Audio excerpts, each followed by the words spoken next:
स्वागत है आप सभी लोगों का मेरे चैनल साइंस टू टेक्नोलॉजी में। मैं अनुपम विपुल आप सभी लोगों का स्वागत करता हूं आज के शो फ्यूचर फ्राइडे में।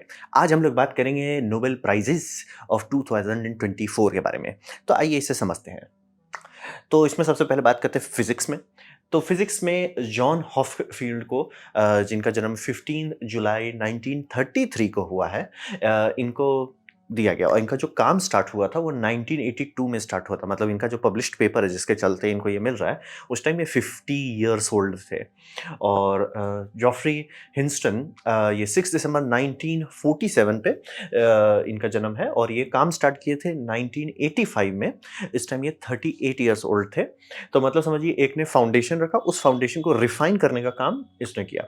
अब रहा बात की ठीक है ये दो लोग हैं लेकिन इन्होंने किया क्या, तो किया एकदम सिंपल आपको मिलेगा, foundational mathematics framework for what we call AI. मतलब एआई जो आप कह रहे हो या सुन रहे हो या देख रहे हो वो है क्या, वो मैथ है। तो मैथ किसी ने तो लिखा होगा ना, जैसे आप पाइथागोरस थ्योरम बोलते हो तो किसी ने तो सोचा अरे ये रेशियो है, ट्रिग्नोमेट्री अरे ये रेशियो है, अलजेब्रा है, तो कैलकुलस न्यूटन, तो वही वाली पता थी किसी ने तो न्यूरल नेटवर्क को लिखा होगा। टाडा, इन्होंने किया। और आप लोग देखते हो ना कि डीप लेयर, डीप लर्निंग ये सब कैसे काम कर लेता है। मतलब कि मैथ के बेसिस में आप इंटेलिजेंस कहाँ से निकाल रहे हो, इन्हीं लोगों ने फिगर आउट किया। मतलब दोनों, मतलब पहले तो एक ने अच्छा आइडिया रखा, दूसरे वाला अरे इस आइडिया को थोड़ा रिफाइन करते बम बम हो जाएगा, वो कर दिए। और इसी का मतलब बेसिकली एसेंस क्या है, एसेंस है कि ब्रेन कैसे काम करता है, उसे इन्होंने मैथमेटिकल फॉर्मूले में बदल दिया। तो रहा बात कि हम लोग एआई बना के नहीं रहे जो इंसान के ब्रेन के लेवल का है। प्रॉब्लम यह है कि हमारा ब्रेन जो है, जो इसमें है सबस्ट्रेट में है, इसमें 3 डायमेंशन है। न्यूरॉन्स जो है कहीं से कहीं कनेक्ट हो सकता है। हम लोग जितना भी तांडव कर रहे हैं वो एक्चुअली वर्चुअल स्पेस में नोट्स मैथमेटिकली इधर-उधर जा रहे हैं। उसमें उस तरह की फ्लेक्सिबिलिटी नहीं है जो यहाँ है। तो वही देख लीजिए, ये जो node to node connection stronger है, रीइंफोर्समेंट लर्निंग जिसे आप सुनते हैं, और फिर वीकर है। तो एसेंस आ गया है और इसी के बेसिस पे सारा चीज़ हो रहा है। और रहा बात जो लिमिटेशन आज है वो ज़रूरी नहीं कल हो। क्योंकि समझिए ये 1982 का पेपर है। अब मुझे थोड़ा ऑड लगता था कि अभी जब रिसेंटली ये देख रहे थे Star Trek the next generation, कि भैया बहुत आदम जमाने का फिल्म में शूट किया गया, उतना पुराना है वो टीवी शो। भैया उसमें न्यूरल नेटवर्क के बारे में बार बार बात करते हैं, डेटा उसमें एंड्रॉइड है, उसका बात करें न्यूरल नेटवर्क। चलिए भैया ये वर्ड वहाँ क्यों है, अच्छा 1980 का है। तो समझना बहुत ज़रूरी है कि इन्होंने मैथमेटिकल फाउंडेशन रखा, कि जैसे आप ये देखते हो, ये बहुत अच्छा डिस्क्रिप्शन है कि कैसे रैंडम इनपुट जो है, जैसे हैंडराइटिंग रिकॉग्निशन जिसे कहते हैं, कैसे कर ले रहा है। क्योंकि उसको आप पैटर्न में डालिएगा तो कचरा निकलेगा, तो कचरा से साफ-सुथरा कैसे निकाल देता है। वो इसका यही मैथमेटिकल प्रोबेबिलिस्टिक जो मैथमेटिक्स है, यही इन दोनों लोगों ने मिलके डेवलप किया। एक ने आइडिया रखा, दूसरे ने उस आइडिया को निखारा और गाड़ी खुल गई। अब हम लोग थोड़ा टाइम नहीं लग गया न्यूरल नेटवर्क को देने के लिए, जबकि ये इतना पहले से किया हुआ है। इसमें काफ़ी लोग कह रहे हैं कि कुछ और था नहीं, फिज़िक्स में हुआ नहीं कुछ ऐसा जिसको दे सकें, तो इसीलिए इसको पकड़ा दिया। और काफ़ी लोग इस बात पे भैया कंप्यूटर साइंस को आप इसमें क्यों डाल रहे हो? बट है, हो गया। लेकिन ये बात समझना बहुत ज़रूरी है, फाउंडेशन जिसके भरोसे आज सब लोग उछल रहे हैं, वो इन्हीं दोनों का लिखा हुआ फाउंडेशन है। और इसमें से एक तो अभी रिसेंटली गूगल को छोड़े रिसेंटली, कि भैया उनको डर लगने लगा भैया कि एआई जो है हमारे जिस स्पीड से बढ़ा रहे हैं, हमारे कंट्रोल से बाहर जाने में उससे ज़्यादा देर नहीं लगेगा। तो मामला गंभीर है। अब बात करते हैं केमिस्ट्री में। तो केमिस्ट्री में जॉन जंपर को मिला है, इनका कहीं बर्थ डेट नहीं लिखा हुआ है, 1985 में लिया हुआ है। और इन्होंने प्रोटीन फोल्डिंग स्ट्रक्चर्स जो है, उसका समझिए प्रिडिक्शन एल्गोरिदम बनाया। ये भी कंप्यूटर में ही है, एल्गोरिदम बनाया। तो रहा बात कि क्यों उसके लिए नोबेल प्राइज़ क्यों मिल रहा है? बात ये समझिए कि अगर आप इंसान को समझना चाहते हैं पूरा अच्छे से क्या हो रहा है, तो सबसे बेसिक लेयर आता है फिज़िक्स, ठीक है भैया? एटम्स है, एटम्स रिएक्ट कर रहा है, फिर आप थोड़ा ऊपर आते हो। जहाँ आप केमिस्ट्री लेवल छूने लगते हो, तो केमिस्ट्री के बाद एक स्ट्रक्चर लेयर आ जाता है। तो स्ट्रक्चर लेयर जो है, जो केमिस्ट्री के अंदर आ रहा है, वो क्या है? Amino acids. वो ये तांडव है। जितना भी आप तांडव देखते हैं इंसान का, उसका एकदम बेस लेवल पे है। सेल से नीचे है, सेल को हम लोग बायोलॉजिकल लेवल कहते हैं। सेल से नीचे आ जाइए तो क्या है? Chemistry, chemical engines. केमिस्ट्री में सबसे तांडव क्या है? Amino acids. ये अमीनो एसिड्स का ये पूरा इकोसिस्टम मिलके हम लोग का पूरा प्रोटीन बनाता है। तो ये समझ गए, तो हम लोग समझिए एकदम वहाँ पहुँच रहे हैं जहाँ पे मॉलिक्यूल्स को रख-रख के इकोसिस्टम बनाया जा रहा है। मतलब कि प्रोटीन है, बस बोल दे रहे हैं प्रोटीन है। अरे क्या है प्रोटीन में? प्रोटीन में अमीनो एसिड्स हैं। कैसे हैं? कैसे उसका फिज़िकल 3 डायमेंशनल ज्योमेट्री है, ये केमिस्ट्री लोग पे काम कर रहे हैं। बहुत कॉम्प्लेक्स है, मतलब उसका कभी अगर आप बैठ के डिस्क्रिप्शन देखिएगा कि प्रोटीन का क्या डिस्क्रिप्शन है केमिस्ट्री लेवल पे, कि भैया कौन एटम है, कहाँ है, क्यों है उस एटम्स पे, क्यों उसका ऐसा हेलिकल स्ट्रक्चर क्यों आ जा रहा है, भाई दिमाग से धुआँ निकल जाएगा। फिर समझ में आएगा कि केमिस्ट्री के अंदर पीएचडी क्यों होता है। बहुत कॉम्प्लेक्स है। फिर डेमिस हेस्ब्रो ये 27 जुलाई 1976 के बर्थ हैं। इनका भी वही है प्रोटीन स्ट्रक्चर फोल्डर में। और फिर ये समझिए डेविड बेकर जो है, इनको 1962 का इनका बर्थ है। कंप्यूटेशनल प्रोटीन डिजाइन, मतलब कि ठीक है प्रोटीन जो आप लोग की तो सॉल्व करने की कोशिश कर रहे हैं, प्रोटीन हमें पता है, हम उसका एलिमेंटल एनालिसिस कर ले रहे हैं कि भैया ये एलिमेंट है, लेकिन है कैसे। अब बोले इलेक्ट्रॉन माइक्रोस्कोप क्यों नहीं देख लेते, नहीं जाता है इलेक्ट्रॉन माइक्रोस्कोप में, सैंपल बहुत छोटा छोटा जाता है। अब पूरा अगर इस तरह का देखने की कोशिश करो, नहीं मतलब नॉइज आएगा, नहीं दिखता है। लोग ट्राई कर रहे हैं, बहुत टाइम से कर रहे हैं, लेकिन उसको ऐसा इमेज करना कि सर ये प्रोटीन है ऐसे, और रहा बात कि आप जो मेजरमेंट ठूस रहे हो उसमें, उसी से वो डैमेज हो जाएगा। तो इसीलिए इसे हमें बहुत ज़्यादा समझिए बहुत दाएँ-बाएँ करके गेस करना पड़ रहा है। तो इन्होंने कंप्यूटेशनल प्रोटीन डिज़ाइन पे ही बना दिया, मतलब एक सॉफ्टवेयर बनाया जो प्रोटीन को सिम्युलेट कर रहा है, और वो सिम्युलेशन का इस्तेमाल कर कर के ये काफ़ी सारा चीज़ हमें लगता है ऐसे ये मतलब जो अमीनो एसिड्स है ऐसे अरेंज हो रहे हैं, ठीक है? आपने अरेंज किया, कंप्यूटर उसको फ़िल्टर किया, किया, प्रिडिक्ट कर दिया, और फिर आप चेक कर रहे हो, और आपको पता है कि प्रिडिक्शन दिखा रहा है ऐसा होना चाहिए, तो उस एरिया में आप चेक कर रहे हो कि सर ये 3 एक्सिस ज्योमेट्री में कहाँ पे आना चाहिए। रिजल्ट मैच करने लगा, तो मतलब एल्गोरिदम बहुत सही बन गया, मतलब ऑलमोस्ट वो प्रिडिक्ट कर लिए कि अमोनिया एसिड कैसे बॉन्ड करेगा एक दूसरे के साथ, जो कि माय गॉड बहुत ज़्यादा कॉम्प्लेक्स है। फिजिक्स मतलब एकदम उतर जाए कि भैया मॉलिक्यूल कैसे बॉन्ड कर रहा है दूसरे मॉलिक्यूल से, बहुत हाई लेवल आप पहुँच गए। तो इसीलिए इन लोग को दिया गया है नोबेल प्राइज़। इसमें भी एआई का बहुत बड़ा हाथ है, और समझ सकते हो मतलब कि यहाँ पे अब हम लोग वहाँ पहुँच रहे हैं कि हमारा जो डीएनए है, डीएनए के अंदर जो तांडव हो रहा है केमिकल लेवल पे, वो कैसे अरेंज हो रहा है। क्या क्या सुनने में थोड़ा और लग रहा है कि भैया केमिस्ट्री से लाइफ कहाँ से आ गया, वो यहाँ से आया। ये जंप जो हुआ अमोनिया एसिड से लेके प्रोटीन से पूरा इंजन बनना, फिर वो सारा गाड़ी चलने लगना, कैसे, यही लोग इसको सॉर्ट कर रहे हैं। इसीलिए इनका मतलब सुनो थोड़ा भैया प्रोटीन फोल्डिंग के लिए आपको कहा इतना, आधा से ज़्यादा बायोलॉजी प्रोटीन फोल्डिंग पे। जिस दिन इंसानियत प्रोटीन फोल्डिंग पे महारत हासिल किया, टेंशन खत्म, टेंशन ही खत्म। इंसानियत का टेंशन नाम का चीज़ ही नहीं खत्म हो जाएगा। प्रोटीन फोल्डिंग का पूरा समझिए, पूरा start to finish atomic level तक, और हर प्रोटीन का एक दो से तो कर ही लिए, लेकिन गाड़ी भी दूर है, दिल्ली दूर है। फिर बात करते हैं फिजियोलॉजी और मेडिसिन, बायोलॉजी समझ लीजिए एक तौर का। तो इसमें विक्टर एम्ब्रियोस जो 1 दिसंबर 1953 का बर्थ है, और गैरी रूमन 1952 का, ये दोनों लोगों का है। इनका जो कैटेगरी है वो है माइक्रो आरएनए। आरएनए आप लोग पढ़े होंगे स्कूल में। एमआरएनए जो आप लोग सुने एमआरए वैक्सीन है, वही है एमआरएनए है। तो एमआरएनए का रिसर्च हो चुका था, डिस्कवरी भी हो चुकी थी। ट्रिक क्या है कि आप लोग देखोगे कि हमारा जो बायोलॉजी है नहीं ना, मतलब कुछ कर रहा है, कैसे कर रहा है, उसका डेटा कहाँ है। हम लोग को पता है हार्ड डिस्क कहाँ है हमारे बायोलॉजी का, वो है डीएनए में, ठीक है सर। आपका डीएनए में आपका ये रख दिया गया है, डीएनए में मतलब आपका हार्ड ड्राइव दे दिया, बम बम लो भैया, पूरा इंसान का हार्ड ड्राइव हम आपको फेंक दिया, कोई बात नहीं, ठीक है चलो। रहा बात की उसके बाद उसके अंदर क्या है, उसके अंदर जीन्स है। अब रहा बात की डीएनए एक है, ठीक है, पूरा इंसान का डीएनए एक है, मतलब एक हार्ड ड्राइव है, और ये हर सेल में है, मतलब कुछ कुछ सेल को छोड़ के ऑलमोस्ट हर सेल में, ठीक है, बल्ले बल्ले, बहुत बढ़िया बात है। अब रहा बात की सेल ऐसा कैसे कर ले रहा है कि सर इस हार्ड ड्राइव के अंदर जाके यहाँ पे जाके ये फ़ोल्डर खोल के हम ये सेल बनाएँगे। क्योंकि आपका सेल जैसे प्रोटीन लेता है, ठीक है? प्रोटीन लेके वो ब्रेन का न्यूरल सेल बना सकता है। प्रोटीन लेके वो आपका मसल फाइबर सेल बना सकता है। प्रोटीन लेके आपके इंटेस्टाइन का जो लाइनर लेयर है वो बना सकता है, और बहुत सारा और सिस्टम है। कहाँ से आ रहा है? हार्ड ड्राइव पता है हमें, ठीक है? हार्ड ड्राइव दिख गया, सर डीएनए पकड़ लिया हम लोग बम बम। लेकिन डीएनए में चैप्टर्स जो हैं, ये मैकेनिज़्म क्या है कि भैया चैप्टर जा के पढ़ रहा है। मतलब सोचिए आप यहाँ केमिस्ट्री की बात करें, अलाइव नहीं है, मैं क्लियर कर देना चाहता हूँ। जब इसीलिए सेल को हम लोग बिल्डिंग ब्लॉक ऑफ लाइफ कहते हैं। सेल के नीचे आ जाएँगे, वहाँ पे केमिस्ट्री लेयर में आप घुस जा रहे हो। तो केमिस्ट्री लेयर में कौन है, लॉजिक कहाँ है? मतलब जैसे आप लोग कहते हैं कंप्यूटर है क्या? एकदम अंतर तक उतर जाइए। क्या है computer? Switch, binary on off. यहाँ पे क्या है? यहाँ पे कौन-सा इंस्ट्रक्शन सेट आर्किटेक्चर चल रहा है कि वो बता दे रहा है कि भैया तुमको ये ब्रेन का सेल बनना है, तुमको मसल का फाइबर बनना है, तुमको ये बनना है, तुमको वो बनना है, कैसे हो जा रहा है? और ये सब जब फेल होता है तो कैंसर हो जाता है। कैसे? मतलब ये कहाँ पे, ये स्टेप तो हम लोगों को पता है, डीएनए, सेल टाइप, बम बम। सर बीच में क्या हुआ? तो बीच में आया कि एमआरएनए जो है वो ट्रांसक्रिप्शन करता है कि सर ये लेना है, बाकी को रिजेक्ट करना है। यही फ़िल्टरिंग का काम कर रहा है, यही प्रोटीन के साथ शादी कर रहा है और बोल रहा है भैया हम तुमको बना देंगे जो बनना है। मतलब ये सब समझ लीजिए डेटा चल रहा है, ये सब डायरेक्टरी है। ये एमआरएनए डायरेक्टरी का काम कर रहा है। डीएनए पूरा डेटा स्ट्रीम है, और डायरेक्टरी पढ़ना कि भैया ये फाइल से ये बनने वाला है। अब बोले उतना अंदर तक उतर गए इंसान, बहुत बहुत आगे पहुंच गया। और ये बाय द वे बहुत पहले से पता था, लेकिन मतलब हम लोग काफ़ी रफ पता, मतलब कि लग रहा है यहाँ कुछ है।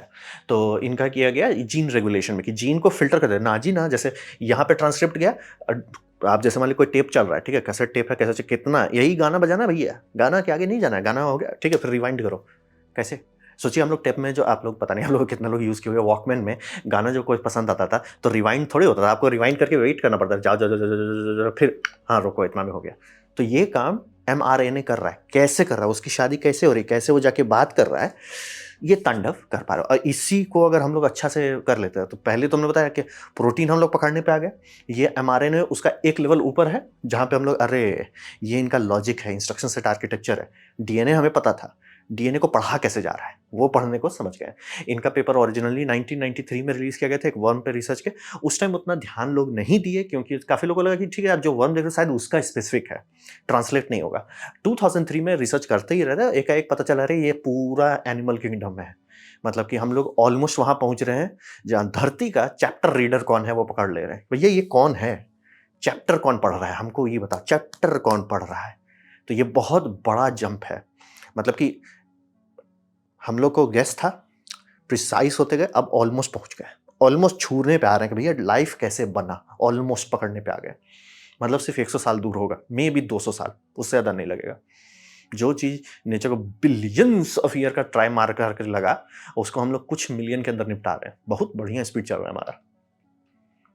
अब बात करते हैं, इसमें काफ़ी बड़ा बात हो गया कि आर्टिफिशियल इंटेलिजेंस। पहली बात तो फिजिक्स में जूता चप्पल मार दिया, भैया आटो फिजिक्स में कुछ हो भी नहीं किया, हम ही आर्टिफिशियल वाले को दे देते हैं। ये थोड़ा सा तांडव वाला बात है, बट डिपेंड करता है अलग अलग होते हैं। 2 नोबेल प्राइज में सीधा इन्फ्लुएंस है, दाएं बाएं नहीं, सीधा सीधा। ये बहुत बड़ा बात है आज के टाइम में। अब अगर कोई बोलता है कि एआई से कुछ फर्क नहीं पड़ने वाला, सर हम लोग नोबेल प्राइज में घुसेड़ रहे हैं उसको।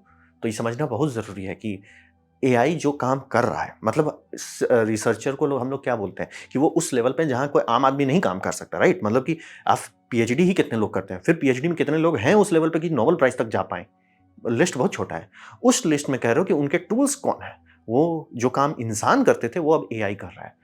तो ये काफी बड़ा बात, और ये बात सही था जो फिजिक्स में डाला गया उसमें ये बात सच था कि दशकों से, मैं क्लियर कर दूं, 1980s में लिखे हैं, ऐसा नहीं कंप्यूटर अभी इतना एडवांस हो गया कि चैट जीपीटी आ गया, लेकिन पहले भी था। और पहले वो लोग डेडिकेटेड टास्क के लिए करते थे, जैसे आप लोग देखो ना टोकामेक जो रिएक्टर बनाने का हुलुलुलु कर रहे हैं, फिर एक दूसरा स्टॉकमैक रिएक्टर जो मतलब उसको पिंच कर देता है। उस स्टॉकमैक का कोई कैलकुलेशन कर ही नहीं सकता, उसे बनाया कैसे जा रहा है, तब उसका एआई से रफ कैलकुलेशन करके हम लोग तुक्का पे तुक्का मार रहे हैं। ये हो रहा है, सोचिए ये काम फिजिसिस्ट का होता था, ये एआई कर रहा है। तो वही बोल रही इनका बात एकदम सस्ता, मतलब नोबेल कम्युनिटी का कि एआई अब ऑलरेडी फिजिक्स में यूज हो रहा है। बहुत सारे पेपर में ओपनली बोलेंगे सर हमारे पास इतना बड़ा डेटा सेट आ गया, अब ये डेटा को क्रंच कैसे करें, इंसान को बैठ के क्रंच करने में बहुत टाइम लगेगा या क्रंच कर ही नहीं पाएगा, एआई उसको इस्तेमाल करने लगे। और ये बात बहुत बड़ा है, इसलिए एआई को अब इग्नोर करना बोल रहे। पहली बात, एआई को कम आंकना, आप इंसान को कम आंक रहे हो, क्योंकि देखिए इंसान का ये जो सिनेप्टिक स्ट्रक्चर है, आपका न्यूरॉन्स जो है, सिनेप्सिस है, स्ट्रॉन्गर बनना वीकर बनना, इसी को हमने कॉपी पेस्ट कर दिया मैथमेटिकल मॉडल में। ये बहुत बड़ा जंप है। अब आज के टाइम में इसका जो लिमिट है वो लिमिट है आपका इसका। अब रहा बात कि हार्डवेयर को रिफाइन होने में, एल्गोरिथम्स रिफाइन होने में, उसमें टाइम लगने वाला है। लेकिन याद रखिए 30 साल पहले कंप्यूटर नहीं थे ढंग से, तो जो स्पीड से हम लोग यहाँ आए हैं वो बहुत खतरनाक है। अब बोलिए जो लोग वो 1980s में पेपर लिखे हैं वो जिंदा हैं, वो जिंदा देख रहे हैं, अरे चैट जीपीटी आ गया। तो बात समझना बहुत जरूरी है कि अब एआई को कम आंकना आग के साथ खेलने वाला बात होगा। और क्या किए, मतलब ठीक होता है ना कि ये तो आप देख लीजिए, ये आपका अल्फा फोल्ड 2 जो मतलब आपको ना प्रोटीन फोल्डिंग वाला लॉजिक पे है, डेटा एंट्री डेटाबेस सर्च करके बनाया गया, उसके बाद सीक्वेंशियल एनालिसिस किया गया, फिर डिस्टेंस मैप करी थी है, फिर चार्ज हाइपर, ये सब मतलब जो केमिस्ट्री लेवल पे होता है, इसे न्यूरल नेटवर्क में ट्रेनिंग किया गया, एआई एनालिसिस किए, फिर जाके ये साइकिल रिपीट किया कि सर ये आप एलिमेंट्स दे रहे हो हमें जो हम लोग अच्छे से चेक कर सकते हैं, कितना भी छोटा सैंपल हो हम लोग बता सकते हैं इसमें ये मॉलिक्यूल्स हैं, ये एटम्स हैं, तो वो आप दे दो, कंप्यूटर उसमें करता है, फिर बताता है सर ये प्रोटीन का डायरेक्शन होना चाहिए, प्रोटीन फोल्डिंग है। ऑलमोस्ट सही पहुंचा दे रहे हैं, ऑलमोस्ट कि सर ये बोल दिए तो मतलब बोल दिए, बोल दिए तो मतलब आप चेक कर लीजिए, चेक कर लीजिए तो मतलब आपको नोबेल प्राइज मिल जाएगा। ये हो गया, ticket in go, AlphaFold 2 ticket in go. तो data analysis, optimisation, modelling, simulation, ये सब मैं कुछ ही बता रहा हूँ। तो बात है कि एआई दिखा रहा है कि अब जो लोग बोल रहे हैं ना इसलिए सर अब तो ये बात हो जाएगी अब नोबेल प्राइज को बोलिए नोबेल प्राइज है, चिल्लर छुट्टा मिलता है। तो फंडामेंटली एआई बहुत सीरियस हो गया है अब बात करते हैं आप और हमारे लिए क्या बात है। तो होप जो है, यहाँ मैं अपना होप डाल रहा हूँ, मैं क्लियर कर दे रहा हूँ। काफ़ी लोग अलग अलग फील्ड से अलग अलग इंटरेस्ट हुआ, हमको क्या चीज़ में इंटरेस्ट दिखा कि अभी एआई के स्पीड्स जो हेल्प हम लोग ले रहे हैं, कहाँ पे ले रहे हैं, वहाँ पे ले रहे हैं जहाँ बल्क काम करना पड़ रहा है, क्रंचिंग करनी पड़ रही है। भैया क्रंचिंग कैसे करोगे, इंसान थक जाता है क्रंचिंग करते करते। तो वहाँ पे बायोलॉजी में सबसे ज़्यादा दिमाग क्या खराब होता है, क्रंचिंग, प्रोटीन फोल्डिंग। तो और रहा बात कि हम लोग ट्राई किए थे सुपर कंप्यूटर डाल-डाल के उसको क्रंच करने का, नहीं हो पाया। एआई जो है वही काम कर रहा है, सुपर कंप्यूटर जो कर रहा था, बस स्मार्टली कर रहा है। तो ज़्यादा डेटा प्रोसेस कर पा रहा है कम रिसोर्सेज़ में। तो वो वाला रास्ता पे चलना बहुत फ़ायदेमंद साबित होगा बायोलॉजी के लिए। और बोल रहे हैं प्रोटीन फोल्डिंग, अगर इंसानियत पकड़ लिया प्रोटीन कैसे है, और हर चीज़ की बात कर रहा हूँ, अभी हमारा 1-2 चीज़ को अच्छे से पकड़े हैं, मतलब समझिए अभी अर्ली स्टेजेज़ में है। अच्छे से कि मतलब सर ये प्रोटीन है इंसान के बॉडी में, हमें पता है वो कैसे काम कर रहा है। हर एक प्रोटीन के साथ इंसानी बॉडी, बाकी चीज़ को हटाइए, इंसानी बॉडी ऑलमोस्ट हम लोग इमॉर्टैलिटी को छूने पे आ जाएँगे भैया, ऑलमोस्ट, ऑलमोस्ट। तो ये बहुत बड़ा बात है। और अभी हम लोग इतना लंबा जीने लगे हैं कि कैंसर सबको होता ही था। मतलब कि ऐसा नहीं, मतलब ये समझना बहुत ज़रूरी है कि काफ़ी लोग थोड़ा-सा भूतकाल को बहुत ज़्यादा रोमांटिक ग्लास से देखते हैं कि अरे! हम लोग पहले 500 साल जीते थे, उनका हम कुछ नहीं कर सकते। अब रहा बात इंडिया की आज़ादी के टाइम में, अगर आप देखेंगे तो सेंसस का डेटा बहुत खराब आता था कि मतलब 33 या 40 के आस-पास का दिखा रहा था लाइफ एक्सपेक्टेंसी। बोले नंबर कुछ अजीब है। हाँ, नंबर अजीब 2 कारण से था। पहला कि ये डेथ जो होती थी बहुत हाई होती थी, यानी कि चाइल्ड इन्फेंट मोर्टेलिटी रेट बहुत हाई था, यानी कि 6-7 बच्चे होते थे, उसमें मेजॉरिटी तय हो जाते थे। तो इसके लिए नंबर बहुत घट जाता, मतलब भले आप 55 तक जी रहे हैं सब लोग, लेकिन नीचे वाला मैथमेटिक्स जो है उसको नीचे गिर जाता था। और रहा बात जनरली कुछ ना कुछ आपको ऊपर ले जाता था, जैसे टिटनेस हो जाए, जितने चीज़ के वैक्सीन बने हैं वो सब लाखों में लोगों को ऊपर ले जाते थे सालाना।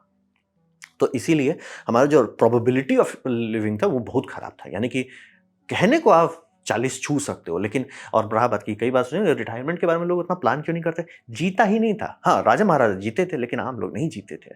तो उसको हम लोग अब ऐसा कर दिए हैं कि मेरे साइकिल में, मतलब मेरे फैमिली टच में, मैं जानता हूँ लोगों जो 70 क्रॉस कर चुके हैं, मैं जानता हूँ लोगों जो 80 क्रॉस कर चुके हैं, मैं जानता हूँ लोगों जो 90 क्रॉस कर चुके हैं और चल फिर रहे हैं, बम-बम हेल्दी, जी। हमारे एक फ्रेंड से कितना एक्सपेक्टेड लाइफ से, हम बोले लाइफ एक्सपेक्टेंसी पे मत करो, क्योंकि वो बोल रहे हैं चाइल्ड मोर्टेलिटी के कारण वो नंबर बहुत नीचे आ जाता है।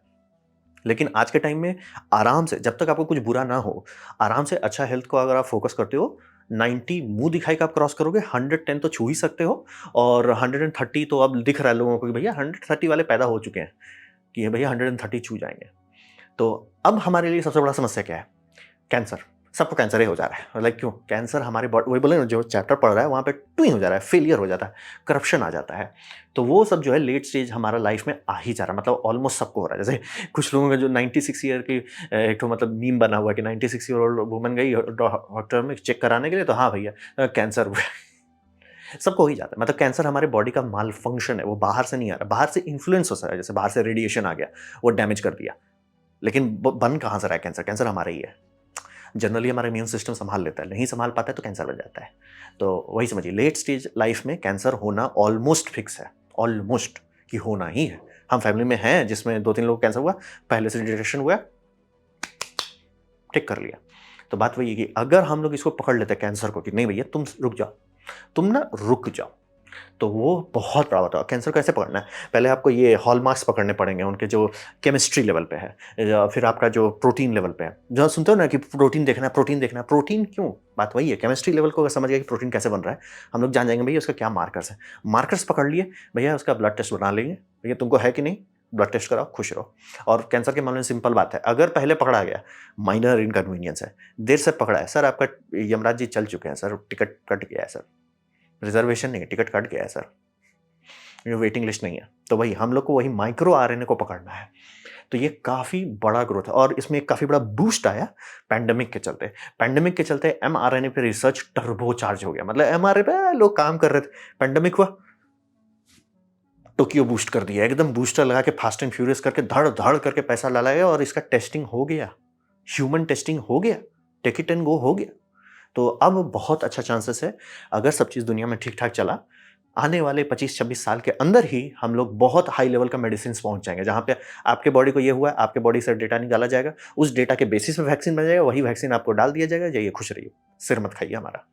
और यही वो बोले अर्थवर्म का जो वर्म की एनालिसिस पे ये माइक्रो आरएनए निकाले थे वही है। वही पकड़ लेना कि कैसे वो प्रोटीन को रोक रहा है कि सर तुमको यहीं से यहीं तक पढ़ना है। चैप्टर मार्कर तो है नहीं प्रोटीन डीएनए में, कैसे आप रोक ले रहे हो? वो सारा तिकड़म ये लोग सॉल्व कर दिया। तो अभी के टाइम में अगर ये कैंसर को स्लो डाउन करना, मैं क्लियर करना, ऐसा तुरंत तो नहीं होने वाला कि कैंसर सॉल्व हो गया, क्योंकि कैंसर अम्ब्रेला टर्म है। हर ऑर्गन में हो सकता है आपका, स्किन में हो सकता है, ब्लड में हो सकता है, बोन में हो सकता है, ब्रेन में हो सकता है, मतलब बाकी सब चीज़ को ले ही लेता है। तो वहाँ तक पहुँच जाएँ तुरंत तो चांसेस कम है, लेकिन अगर अच्छा मतलब समझिए 500 कैंसर हमारा मिसाइल मार रहे हैं और हम लोग उनको 400 को भी रोक पा रहे हैं, बढ़िया होगा। तो ये बहुत मुझे अच्छा लगा कि अच्छे डायरेक्शन में चल रहे हैं और एआई हमें हेल्प कर सकता है कि धड़-धड़-धड़ करके खूब सारा प्रोटीन का मैथमेटिक्स वो कर दे। तो अच्छे डायरेक्शन में इंसानियत बढ़ रही है। तो ये था मेरा प्रेज़ेंटेशन अभी जो ताज़ा-ताज़ा नोबेल प्राइज़ दिया गया है उसके बारे में। उम्मीद करता हूँ आपको अच्छा लगा, कुछ सीखने में कुछ समझ में आया। अगर ऐसा है लाइक कर दें, दोस्तों के साथ शेयर कर दें, उससे मेरा काफ़ी भला होगा। नहीं अच्छा लगा, नहीं पसंद आया, कोई बात नहीं, आप डिसलाइक दबा सकते हैं। मैं कहूँगा डिसलाइक 2 बार दबाएँ, उससे मुझे पता चले कितना ना पसंद हुआ है। मैं आपसे कहूँगा कमेंट लिखें, मैं हर कमेंट को पढ़ने की कोशिश करता हूँ। आपसे कहूँगा सब्सक्राइब कीजिए, बेल दबाइए अगर आप फ्री हैं तो। आपने यह वीडियो देखा, जान के मुझे बहुत खुशी हुई। धन्यवाद।